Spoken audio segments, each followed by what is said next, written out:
My name is Amanda Ring, and this is Flight of the Feminine.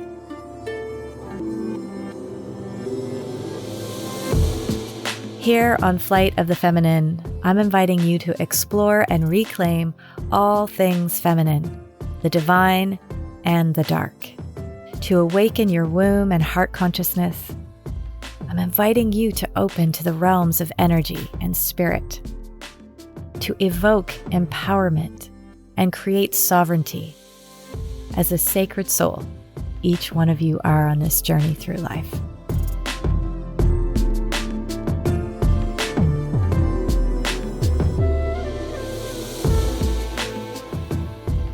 Welcome back to Flight of the Feminine.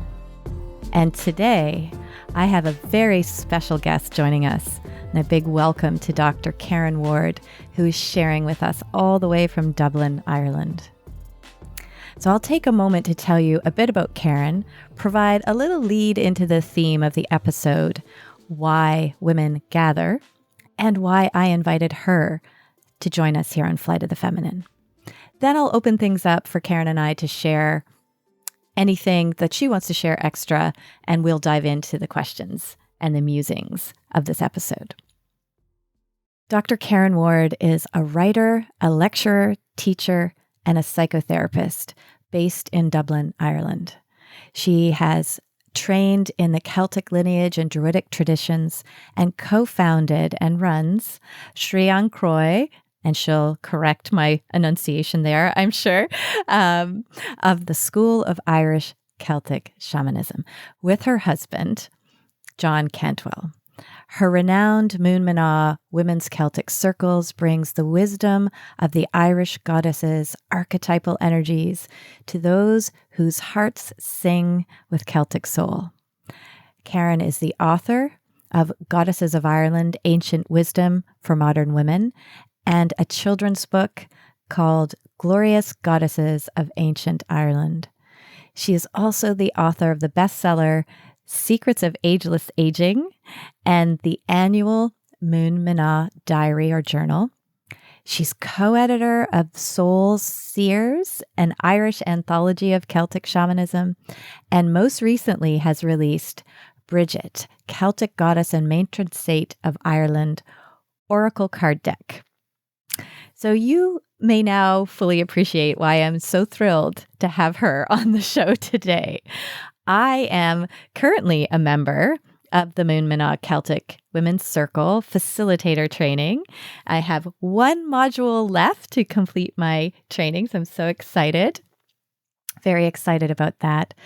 And through my time with Moon Mana in the facilitator training, Karen and I discovered we are both Capricorns. So it's our birthday season, and I so resonate with her ambitious nature and devotion to the goddess. I discovered her and Moon Mana a few years ago as I was delving more into my own Celtic ancestry and the women's work and shamanic aspects of my own offerings in Seven Feathers. Really and truly, my Celtic soul heard her sacred call through the Ethernet and the internet as I began to seek further connection with the pantheon of Celtic and particularly Irish goddesses. As I continue to explore the ancient Celtic feminine wisdom ways, both personally and professionally, Karen was one of the first women that came to my heart to invite on to Flight of the Feminine to share about the importance of women gathering together. Our ancestors cross-culturally lived and engaged with life in a more ceremonial and sacred way. They were more deeply connected to nature, the cycles within all of life, earthly, astrologically, and cosmically. In my experience as both a woman and a facilitator of women's personal healing journeys, I witness how women feel this truth deep in their bones, in their wombs, and there's often this profound remembrance beyond the mind when women gather. So let's see what Karen has to share about all of this with us today. Karen, you are so welcome. I'm so excited to have you here. Thank you so much, Amanda. It is an honor and a privilege to be here with you and all your listeners. Thank you. Thank you. Is there something else that you might like to share about the introduction for you today on the episode, or anything else that you'd want to share before we sort of jump in? Oh, well, I'm here blushing slightly with the glowing tribute that you've given me. And I do want to add how special it has been to work with you over the last while with the Moon Manah Circle Facilitators course. I remember many moons ago when you applied, knowing, Amanda, whoa, the women that will sit with you both in person and online are truly in safe hands. And I really heard in your beautiful, evocative words how your connection and your yearning, if I may use that expression, for deeper connection with the wisdom of Ireland and indeed the archetypal energy of the Irish goddesses was so strong and powerful. Mm-hmm. Oh, absolutely. And even as you're speaking about it, I'm getting what I call my spirit bumps. They're just running. Just hearing your voice just evokes the connection. I just feel Brigid like right away. And I know how deeply connected you are to her specifically. It's been both a delight and it's been a key for me, a literal, spiritual, and alchemical key to be part of the Moon Manah experience and training. It's opened up so much for me, and it just felt like a coming home. So I just thank you for that, and I'm going to ask you to share a little bit about that as we go along. So yeah, it's wonderful to connect, which feels like, through not only the training, but having you here today, as women re-enter the tapestry of weaving with one another. There's these familiarities with one another that words can't explain. You know, it's energetic, it's from the heart, it's from the womb, and it's such a beautiful gift. And I feel that with you, and I felt that with you the minute I discovered you and your work. Let's dive in a little bit more about that magic. And I know that you have an experience as both a shamanic guide and practitioner, as well as a psychotherapist, which also resonated with me. I have a background as an occupational therapist, so I come from that clinical background as well. However, I've been drawn to the esoteric and the spiritual work like my whole life since I was a child, and just didn't have the language for what I was experiencing then, and very shamanic and animistic connection with life. So in your varied experience as a wise guide and resource for women, why do you feel that gathering in circle or ceremony is essential for the modern woman? I think this is a very wise topic. I think this is a very wise topic in the sense, Amanda, that modern women are seeking something that has, shall we say, not been part of our remit consciously. Way back in the mists of time, our ancestral foremothers gathered for the physical, the childcare, the washing of clothes, the cooking of food, the tending the fire. But they also came together for what we would refer as the mental and emotional. There was support systems there for the ups and downs of life. And if someone experienced a death or a birth, the women came together to be there for each other.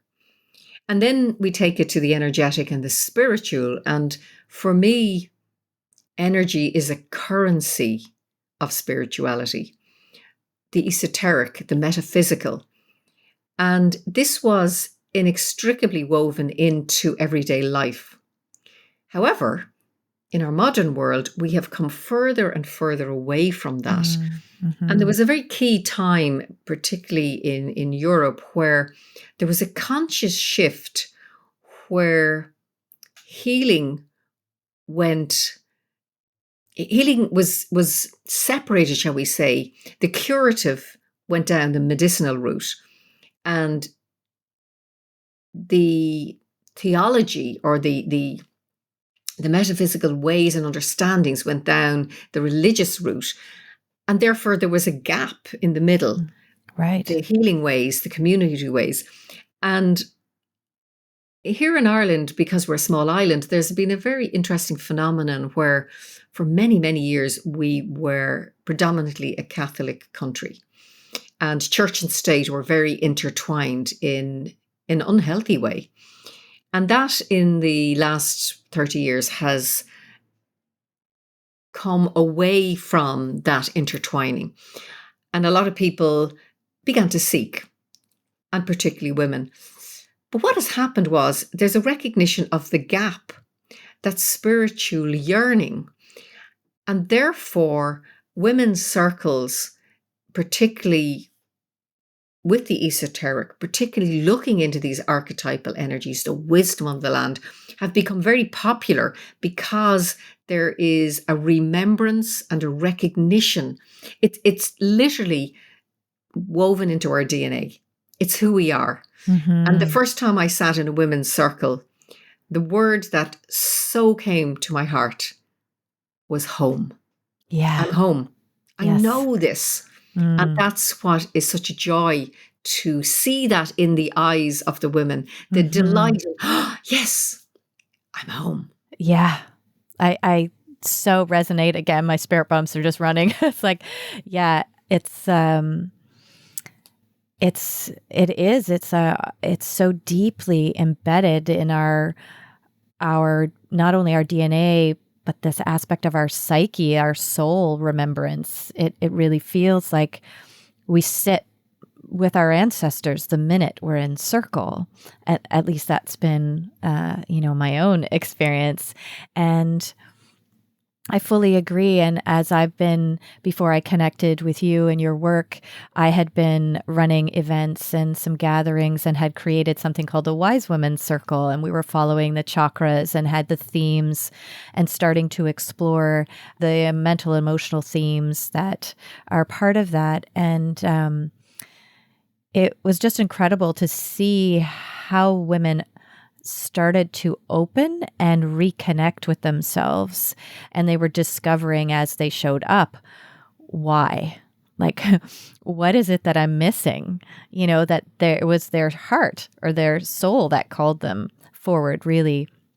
And, the mental body would say, oh, yeah, well, this is, about confidence or self-esteem. And I could certainly have some help there. But there was always this other layer that started to get unveiled in the circles. And from a therapeutic perspective, I wonder if you wouldn't mind sharing from your experience how you see women grow and change and transform by being part of gatherings for circles. And usually in circle, there's some sort of ritual or ceremony happening. So like how over the years, because you've been running the Moon Manaf for quite a number of years now, and maybe you can share that as well.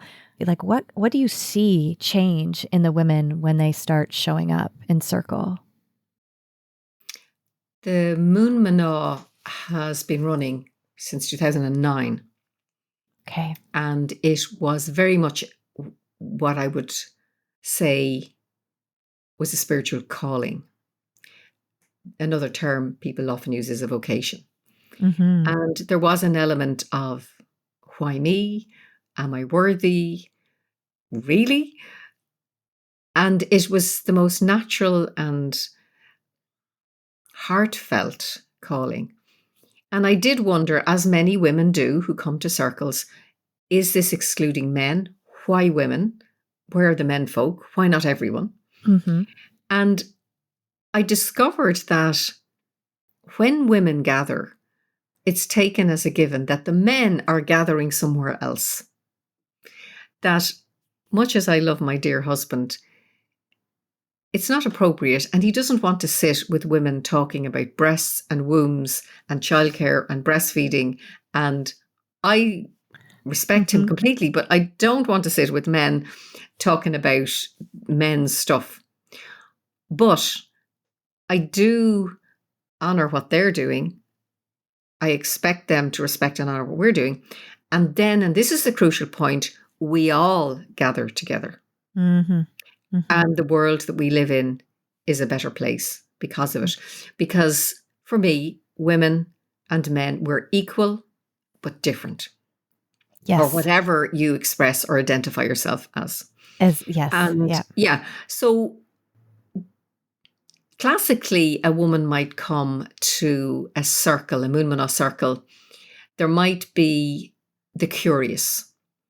They perhaps practice yoga or meditation, mindfulness. They've dipped their toe in, the proverbial toe, in a little bit, the holistic ways. And and I felt very safe. I felt, oh my gosh, I could open up. And then they come out of the curiosity. So that's one. Yeah. There's a second group who are, as we gently say, well off first base. They're living an earth-based spirituality path, and they recognize, perhaps, I need to know more about my ancestral ways.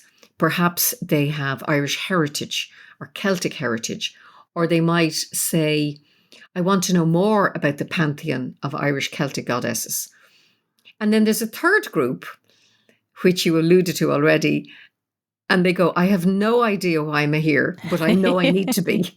Yeah. So within the three, there is that beautiful unfolding of, it's like a rose opening her petals.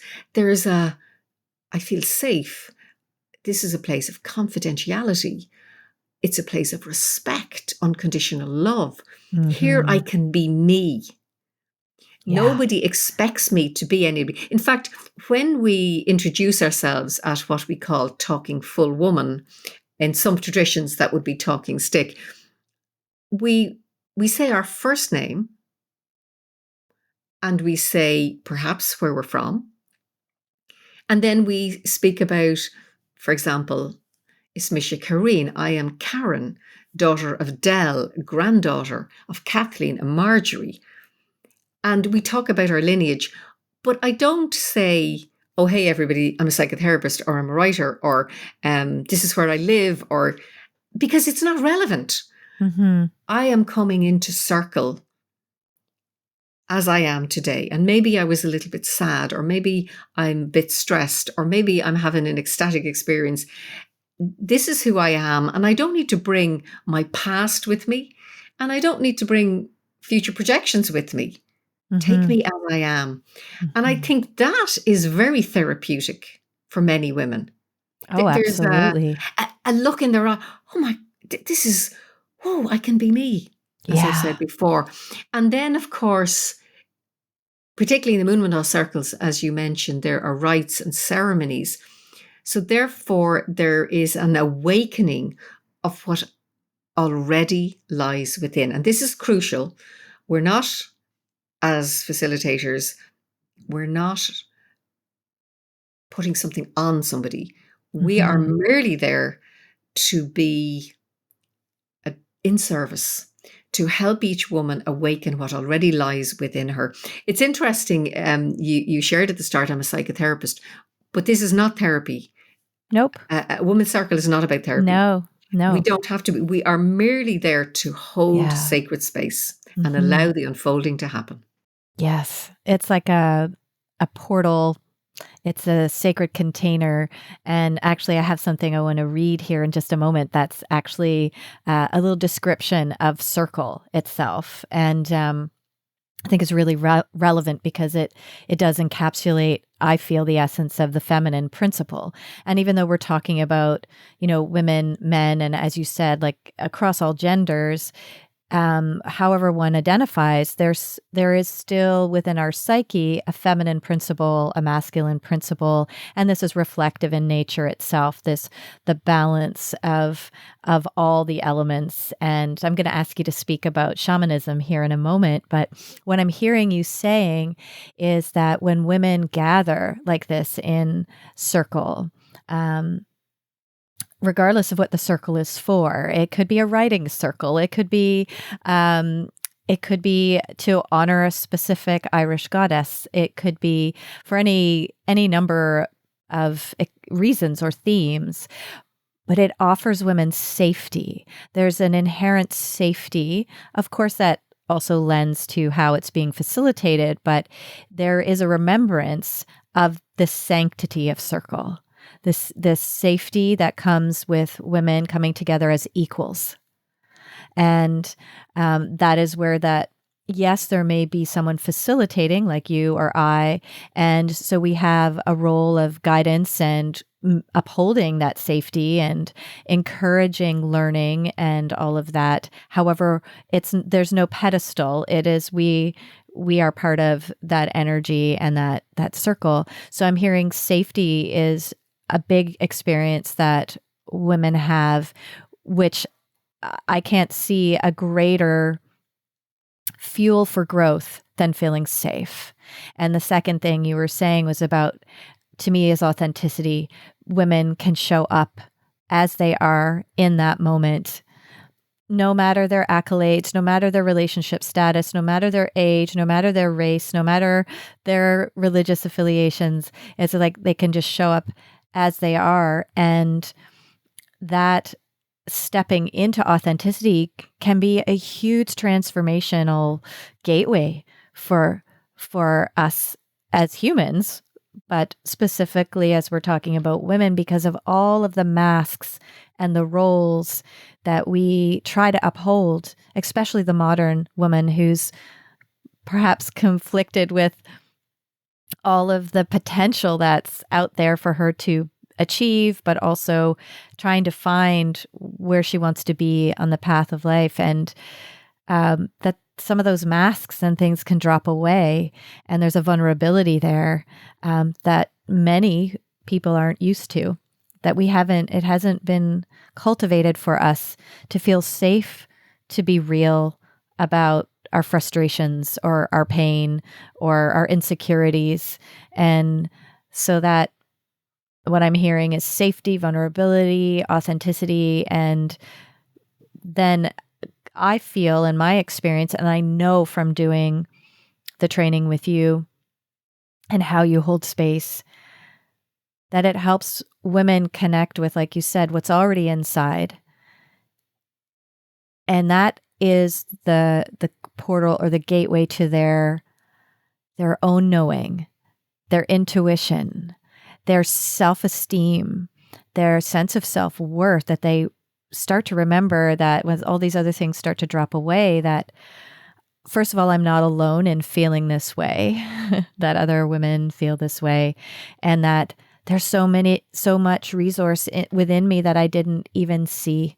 So it helps build a sense of resilience. And I see women, I can see how their bodies change, their posture changes, their openness gradually changes as well as they return to the circle. And they actually can also drop a bit of that, what I feel is a bit of patriarchal influence of like having an expectation of it going a certain way, that they can show up and open to the unknown and the organicness of it, even if there is an intention.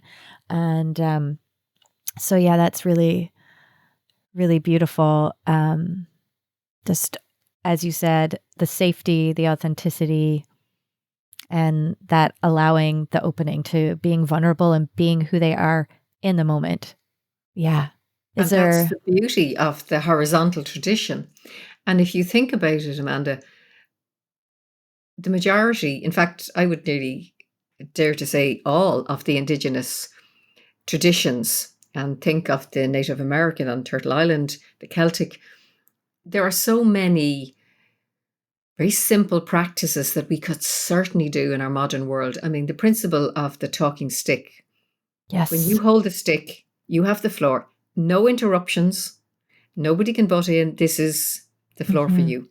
But also, everybody's sitting equal. Nobody is above or below. The children, the elders, sit equally. Yes. They have a place at the table. The wisdom of the elders, the wisdom of the young. But I particularly like the tradition, which really could have a huge place in our modern world, where the tribes sit once a month, everyone, and they share. So, what's up with you, Amanda? How are you doing? And you might share XYZ. And when it comes to me, perhaps I've had a really difficult challenge, and everybody listens to me, and then the stick goes on. But if 3 months go by and I've brought up the same issue and I haven't done anything about it, with the greatest of respect, the tribe will bow. In other words, we hear you. And then they will turn their backs on me. In other words, what's going on in your life that you have not asked for help or support or actioned something or worked through or released or whatever it needed to be? Now, that might sound very harsh, but there has been, how would you say, in our modern world, there's a lot of wallowing going on where something is Mm-hmm. up and we don't know where to go for the answer, which more than likely lies within, but Yeah. we might not understand that there is support in community, and that's why we gather. And I particularly feel very excited, and I still get that nervous excitement when I hold a circle. I have no idea who's coming in the door. I could be sitting in circle with a medical doctor. I could be sitting in circle with a woman who's had a miscarriage. I could be sitting in circle with a woman who has been in prison. I have no idea. Mm-hmm. And I love the inclusivity and the equality that we bring, but also every woman deserves her place in this circle. Yeah. And together, let us see. In other words, your sharing might inspire me, my sharing might inspire Mm-hmm. Melissa, whose might inspire Laura, and so on. Because we might discover, oh my gosh, this is the worst possible scenario. I've no way out of this. But when I hear another woman share, I go, wow, maybe I could try that. Or, Yeah. well, if she can do that, then why can't I? Mm-hmm. Or if she can take the time to self-care, to recognize that she is worthy of time to herself, well, maybe I can do that too. Mm-hmm. And this is what I love about the energy we create in circle, that truly has to be experienced. If anyone is listening to us and going, oh, that sounds interesting, I really advocate, find your local circle. Come and sit with Amanda online. Come and sit with me online if you want, but experience it. Yeah. It is truly magical, powerful, and yet so, so simple. I fully agree. And whether it's on retreat or in a set circle in person or virtually, everything that you're sharing is like, it's the gold, it's the treasure of being in the circle. And the first thing that I'll go back to the previous statement you made about like when we're sharing and if we're coming back to the same circle and we see that we're sharing the same situation or dealing with the situation in the same way, or that what I'm hearing is self-accountability and self-responsibility. And in the type of energy that you're describing in the circle with the talking full woman or the talking stick, that we get to hear ourselves without somebody coming in and giving advice or giving an opinion or trying to rescue out of their own perhaps discomfort of what they're hearing. That the intention is for each woman or each person to speak their truth in the moment, or what they think is their truth, which may not be, but that's what in the moment is coming. And they're being witnessed as opposed to a problem to fix. It's, I'm witnessing you where you are. I respect you. I accept you with whatever it is that you're sharing in this moment. And to me, there's this inherent gesture of acceptance and support and acknowledgement that the person isn't broken. So many people come with this concept that, I'm doing life wrong, or I've messed up, or there's something wrong with me. I can't seem to get beyond this issue or this way of thinking or this type of relationship. And instead, when that talking full woman gets passed around, they get to actually hear their own description of what's going on, and then it gets passed on, and each person is just acknowledging and witnessing. And I find sometimes that, and like you said, how powerful that can be, that sometimes that in and of itself, I've had women say, I just really heard what I said. And that actually isn't true, or it's like, I actually don't feel that way, but I feel like I should feel that way. And then it's like, oh, here's a level of awareness. There's some programming going on there so even that alone is like, wow, just to have that space and to have some guidance. And I think, I also resonate with what you're saying around a lot of people don't know where to go, and or that there's help available, or that they actually have answers inside, because we've been so taught in this patriarchal paradigm to look outside for all the answers.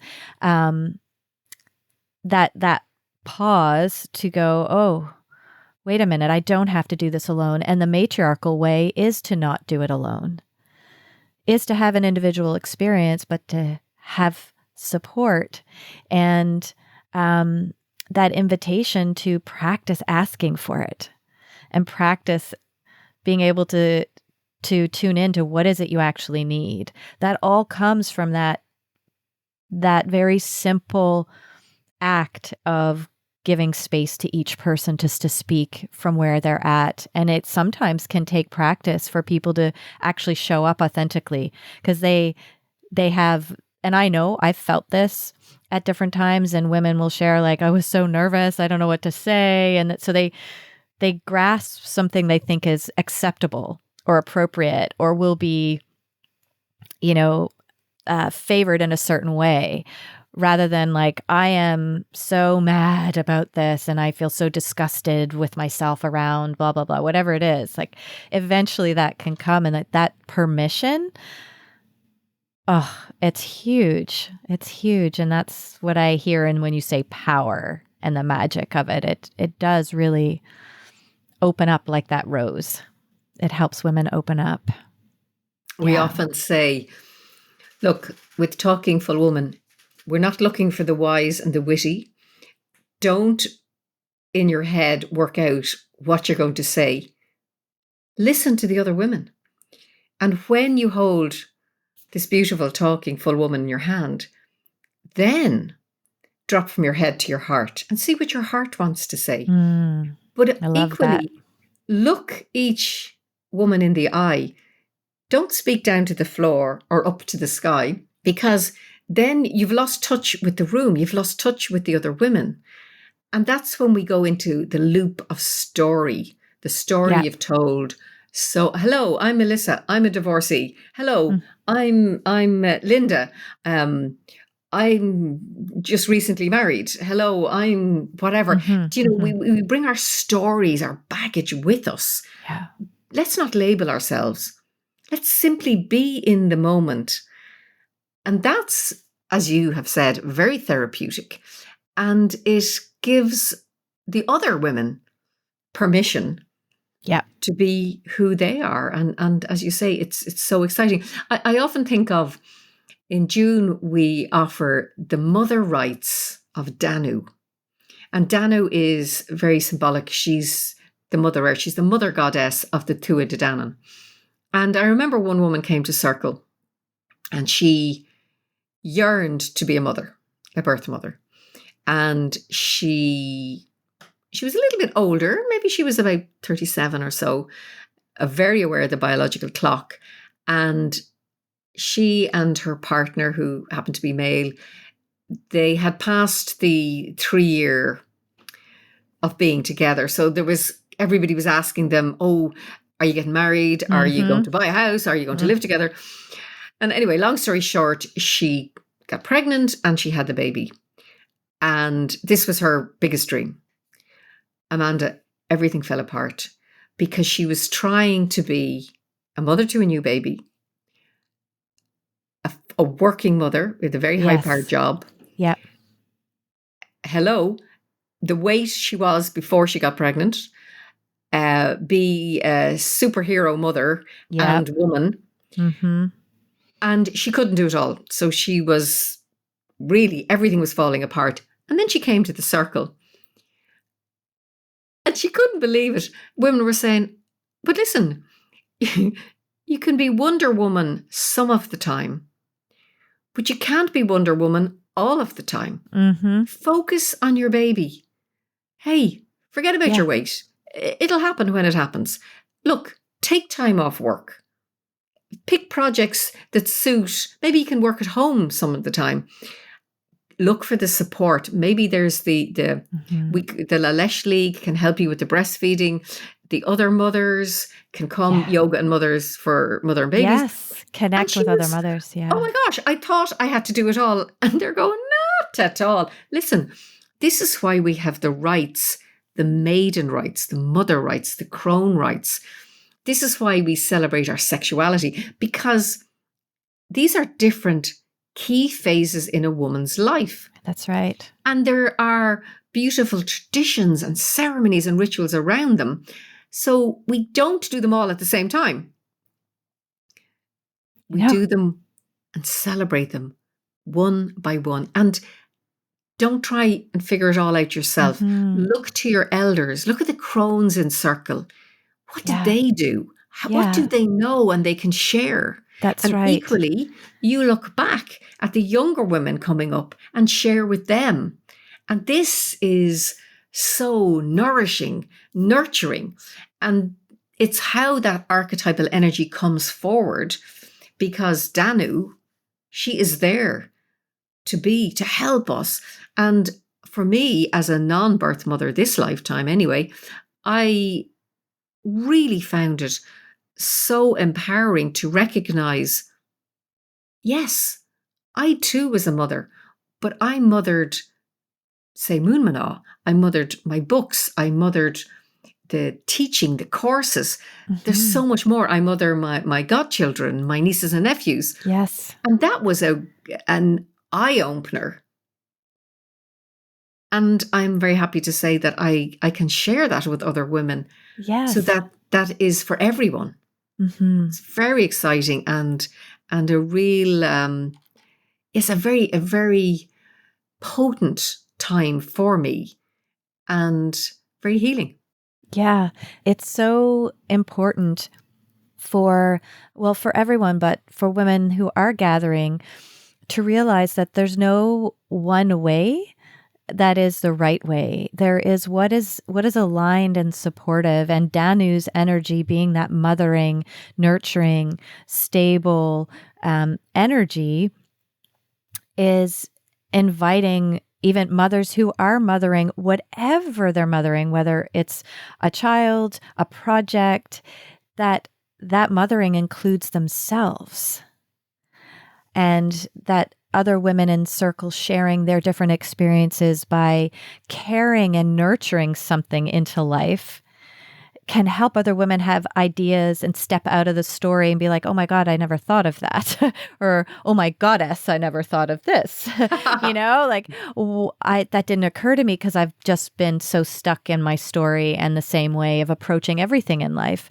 And I love working with archetypes, as I know you do, because it helps us step into this other view of the same situation. It helps us take on a persona or a character and be like, well, if I embodied this characteristic of Danu or Goddess Boan or Brigid, and I was her, how might I explore this situation, or how might I deal with this challenge?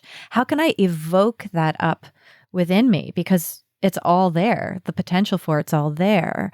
But sometimes we don't have a bridge to connect to it. And that's why I love the archetypal energies of the Irish goddesses and working with it in the themes that you've created and the rites. And so many women have not had the opportunity or the great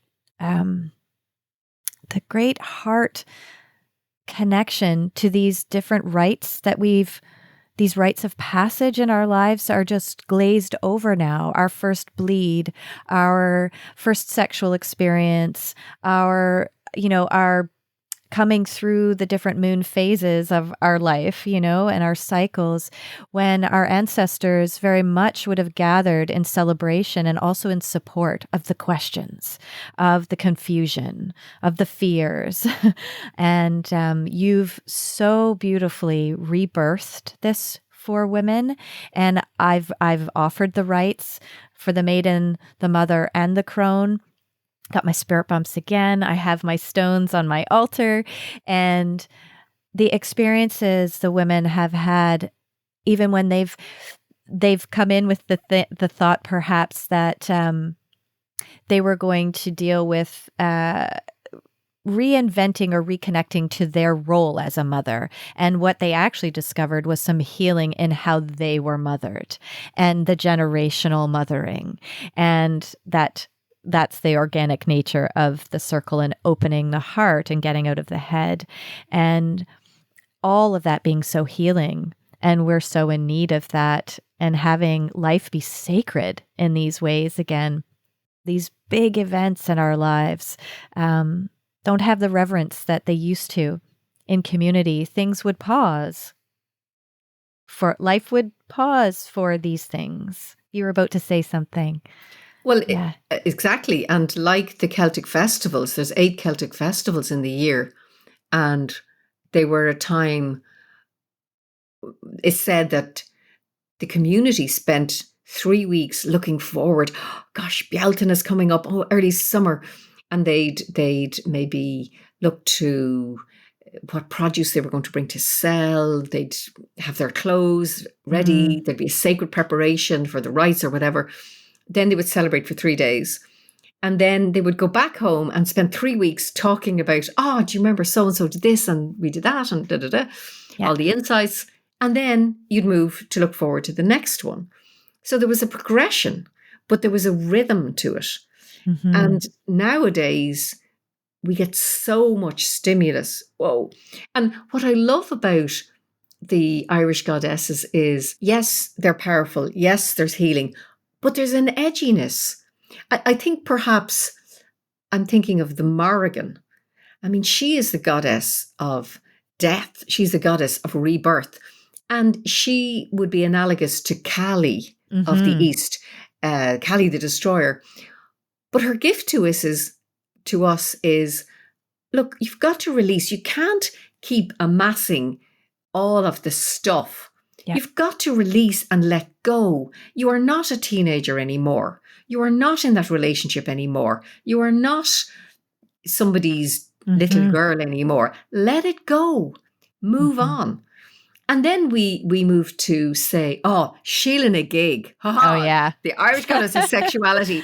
Well, I am amazed how modern women are still afraid of the powerful potency of their sexuality. Oh, I know. Yeah. I mean, you think holistic, physical, mental, emotional, mind, body, soul. Hello, what about our sexuality? Exactly. Whoa, I know. Passion, the enthusiasm, the eroticism. The ecstasy. I mean, the ecstasy of life is meant to be this opening experience. And I can't think of any other energy that is as awakening as sensuality and sexuality and the energies of that. I love the Sheila na gig. And it was rights. I love them so much. I really do. And in my circle, I had women in their 20s and women in their 70s. It was brilliant. And they just embraced it wholeheartedly. A lot of these archetypes and the connection to the ancient wisdom is also about reclamation. It's about sovereignty. And it's about allowing ourselves to mature parts of ourselves that have gotten stuck, as you said, like amassing all these stories and not being able to let go. And there's also a time like when the crone or even the mother energy says, wake up, let's go. Like that loving, direct, blunt, like, I don't give a crap who thinks what about me. This is important to me, and this is what I'm going to do. And that sense of self-permission and sovereignty comes also with the reclamation of your sexual identity, your sexual nature, because it's so expansive. It can't not enliven you. So I know that we could talk again and again, because I would love to hear more about the goddesses themselves. And I think we've touched on why these archetypes are so important. But I, as you know as well, of course, that these are energies. These are energetic entities that are alive, and we can feel them in the land. We can feel them in the stories. And as you, as a bard and a storyteller, you emit their energies too so beautifully. That's I feel like we could have a show just on the different goddesses themselves, and also just very, very briefly, if you don't mind, there may be people listening to the show that are very new to the idea of shamanism, or maybe the Celtic shamanism is new to them. If you wouldn't mind just sharing a brief description of explanation of what shamanism is. I know, but I would love for you to share with our listeners. Yeah. I would be delighted to. Thank you, Amanda. The interesting thing is there is no such thing as Celtic shamanism, in that it was there way before the Celts arrived. And the term shamanism is, I smile now as I say it, it's a little bit like a brand name, in that the Russian people called their Siberian neighbors, they saw the medicine men and women, and they said, oh, what are they doing? And they gave them the name Saman, which means one who is on fire, one who has died many times, and one who knows. And that became a term that describes medicine men and women all over the world, in any indigenous society. It really is about holistic living, body, mind, and soul. It brings the spirituality in. We're very familiar with the term holistic, but we often think of it more in the physical, mental, and emotional than bringing the energetic and the shamanic. And it is understanding that each one of us are sacred, and that the transpersonal divinity, whether you call this spirit, God, goddess, source of love, source of life, whatever you refer to it is within you, as well as you being part of all that is. And we take our cue very much from nature. It's a nature-based path of spirituality. And respect, equality, diversity are all watchwords. And also there is very much a sense of personal accountability and responsibility. We know when we're doing something that's not right. And we equally know how to use that expression, follow our bliss. And therefore, there's no holy book. There's no priests and priestesses. It's a horizontal tradition. Everybody sits equal. However, some people turn up, I hear the calling to be in a leadership role, but as a facilitator, as a host, not as somebody who's higher up the scale, so to speak. So I love the fact that it's very organic, and it has been around since the year dot.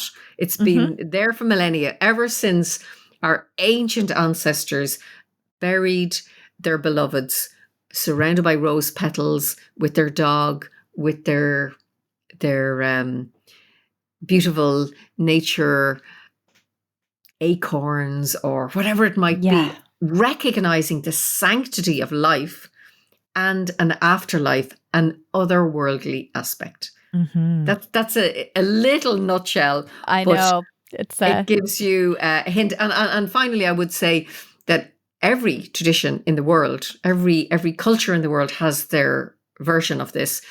But I think in the Celtic Isles, indeed anywhere, we're very much informed by the weather. That might surprise you, but the land. And I think because we are a small island off the west coast of Europe that did not see world wars, that the Romans did not invade, we were sort of left to our own devices. So there's very earthy, pagan wisdom held in the land that is there to be beautifully tapped into if you come of good heart from a place of unconditional love.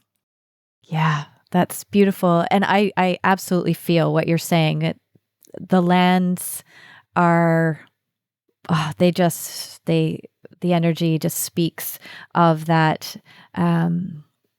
that bridging of all the realms, right? There is a holiness there that isn't, and I don't mean that in the religious terminology, but a holiness and a sacredness and a oneness that you feel the elementals, and you know of that connection with all the ancient sites to the star nations, because it's just it just oozes all that wisdom. And I hadn't thought about it from the perspective, though, of being untouched from world wars and other occupation, and how that may have held this, held the knowledge and the wisdom and the energetics of the land differently. So that is, that just struck me. I hadn't thought about it that way. So thanks for explaining it in that way.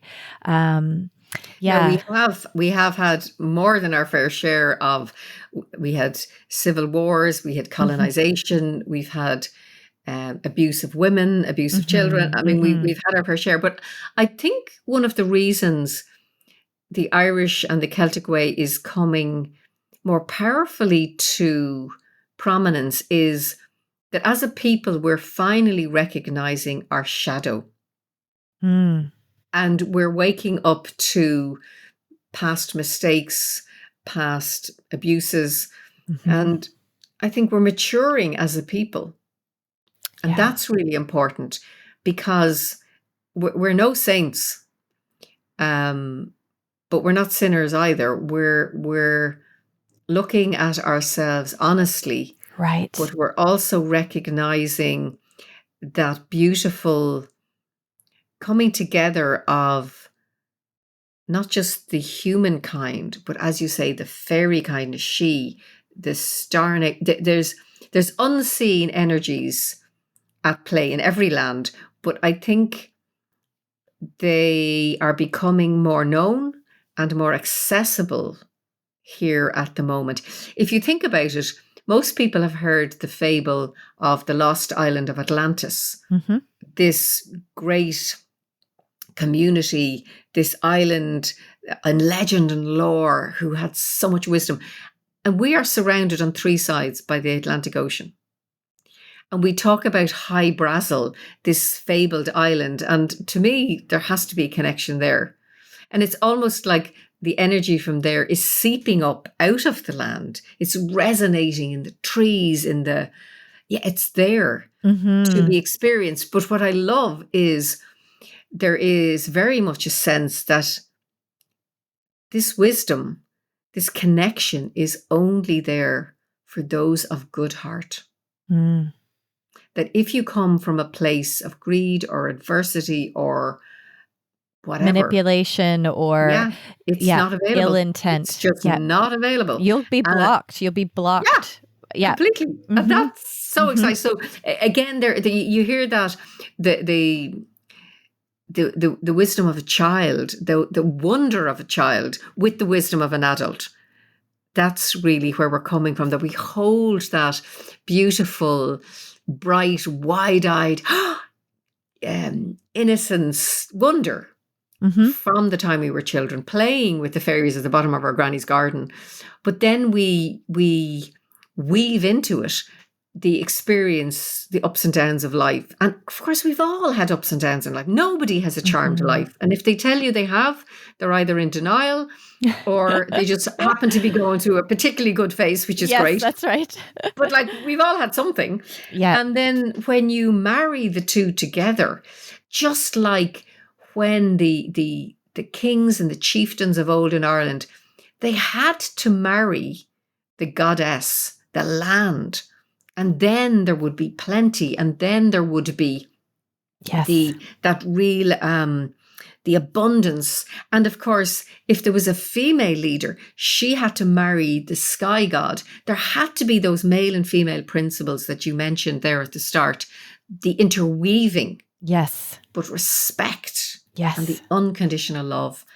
And it's exciting that we, humankind, are coming back to those and the seeking, no wonder shamanism is becoming, has such resurgence. And no wonder women come together. Yep. Because of that grace and community and the wisdom. Yeah. Yeah.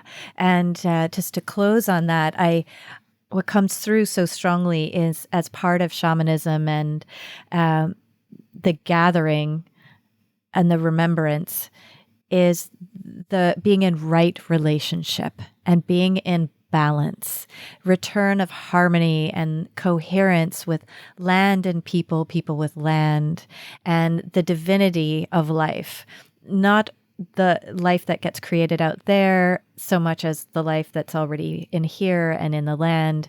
And that gathering helps also, in a very felt and embodied way, evoke that for women or whoever's gathering. And if it's being led or facilitated in a way that includes a shamanic offering, then it's helping build that bridge to reconnect and be in right relationship with the earth and all of her kin. And again, that reciprocity and equanimity between all living things. So like I said, I think we could talk, and there'd be so much more I would love to have you share. So maybe a returned visit to Flight of the Feminine. And I thank you so much for being with us today. Thank you for spending your evening with us, because as we are recording, I know that it is evening time for you in Dublin. So I appreciate you taking your personal time to share with us. And for everyone that's listening, of course, everything that we've shared and referenced, there'll be some resources for you in the show notes. And just to capture the essence of what Karen and I have explored and shared with you today, having this focus on women, but not only women, we have gathered in sacred circle for thousands of years to learn, to share, to heal, to teach, to grieve together, to create together. And so many modern women are missing this deep connection, not only to their own feminine wisdom, but to community, and community in safe and supportive ways. So much of the patriarchal influence in society has created this separation of women from themselves and from each other. There's even like a pitting and competition that's subtly in all of our social media and all of our kind of our guidance in the external world that has, I think, broken the sisterhood in a way. So there really is this return to creating safe and a sanctified sisterhood again. So I see these ancient feminine ways being woven anew in the world of women now. And I thank you for being a gateway for women to do that, myself included. So thank you for your time, Karen, for your openness and sharing with all of us on Flight of the Feminine. A big thank you to our listeners. And be sure to join me for the next episode, The Worthiness Trap, which will be a juicy one. Episodes drop every second Friday, so please mark your calendars. Please follow and share. Check out the show notes. I will be including anything we've referenced connections for Karen and all her offerings, my website, and of course, other links to Seven Feathers. And these resources are for you, for your own journey.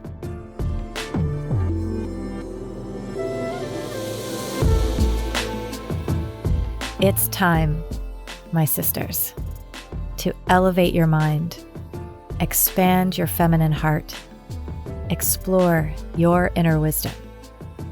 Let's soar together. Sending you all big, big love.